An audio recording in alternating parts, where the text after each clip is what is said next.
El dopaje es tan viejo como el deporte.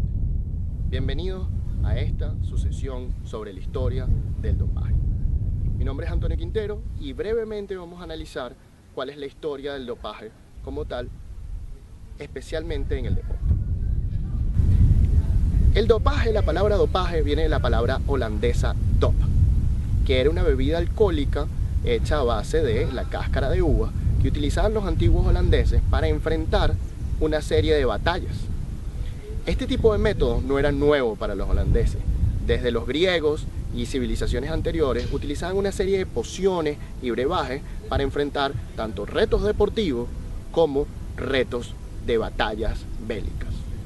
En este sentido podemos recordar que en Asterix y Obelix, la famosa animación francesa, había una serie de magos o druidas que generaban una serie de pociones para que los luchadores pudieran ir a la batalla con más coraje y valentía. Para el deporte en sí, el dopaje empieza a comienzos del siglo XX, en 1900, cuando los ciclistas empezaron a consumir cafeína, cocaína y alcohol para poder aguantar el gran requerimiento que necesitan para terminar las etapas de sus diferentes competencias. No obstante, un primer golpe vino con Thomas Hicks, que fue descubierto en el maratón de 1904, que utilizó brandy y estricninina para poder terminar este maratón. Para 1920 se crearon las hormonas ficticias y esto trajo una serie de consecuencias graves para el deporte que ya no se podían fácilmente corregir. Para 1920 también el dopaje se incrementó, no solo con estas hormonas, sino con una serie de situaciones más que los atletas empezaron a consumir. Y entonces en 1928 la Federación Internacional de Atletismo es la primera en prohibir una serie de sustancias para ser usadas dentro de su deporte. Sin embargo, no fue sino hasta 1966 que la UCI, la Unión de Ciclismo Internacional, y la FIFA proponen otra serie de sustancias y una serie de exámenes que ya podían detectar la serie de hormonas ficticias que se habían creado en 1920, exámenes confiables. El siguiente en adoptar estas medidas es el Comité Olímpico Internacional, quien crea así la primera lista de sustancias prohibidas aplicable a sus miembros en el año 1967.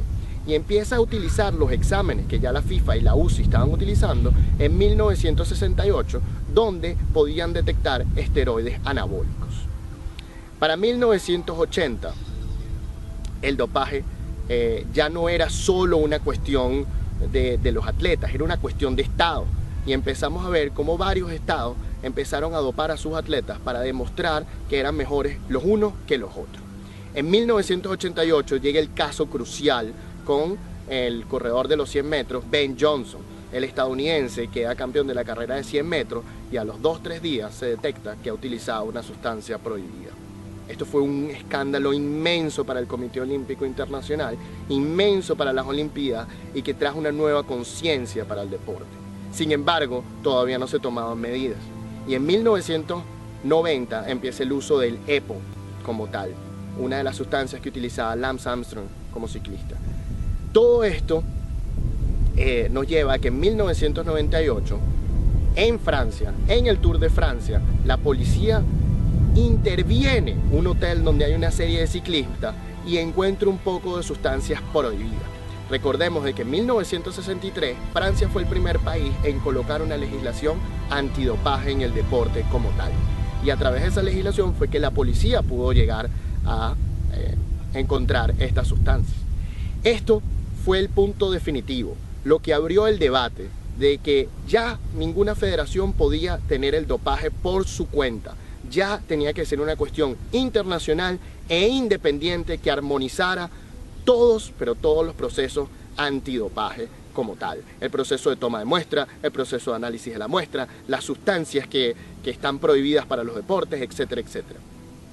En este sentido, en la primera conferencia mundial antidopaje en febrero del año 99, se llegó a la conclusión de que tenía que crearse este ente y en noviembre de ese mismo año se crea la Agencia Mundial Antidopaje. En el año 2001, la Agencia Mundial Antidopaje es cambiada hasta Canadá. Y durante estos años, del 99 al 2003, la Agencia Mundial Antidopaje hizo una serie de consultas para poder elaborar el primer Código Mundial Antidopaje, que fue realizado en el año 2003. En el 2004 se le hace una serie de enmiendas a este código y no vuelve a ser enmendado sino hasta el año 2009 como tal. Y en el año 2009 no solo entra un nuevo Código Mundial Antidopaje, también entra el pasaporte biológico, el nuevo documento destinado a observar los valores de la sangre de cada atleta para distinguir si en algún momento sus valores varían demasiado.